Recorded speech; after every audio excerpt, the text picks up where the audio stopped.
కామారెడ్డి జిల్లా పట్టణ కేంద్రంలోని దేవునిపల్లి గ్రామంలో శ్రీ మల్లికార్జున స్వామి కళ్యాణ మహోత్సవం సందర్భంగా అఖండ దీపాధారణ, గణపతి పూజ, గౌరీ పూజ, స్వస్తి పుణ్యాహవచనం, శ్రీ మేడాలమ్మ గొల్లకేతమ్మ, శ్రీ మల్లికార్జున స్వామివారి కళ్యాణం అంగరంగ వైభవంగా నిర్వహించడం జరిగింది.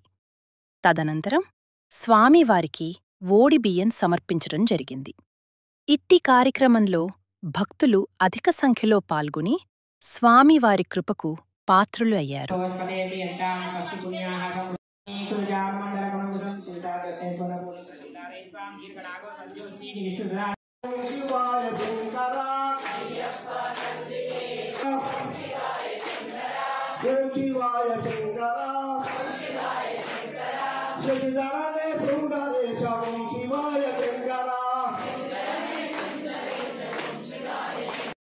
వివరణ ఇవ్వడం అనేటువంటిది జరుగుతూ ఉంటుంది. అప్పుడే చేస్తాము కాలువలేటప్పుడు కాలువడం చెప్పిన కాలువడము కన్యాదానం అనేటువంటిది చాలా శ్రేష్టమైనటువంటిది. కన్యాదానం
శుభం శుభం శుభ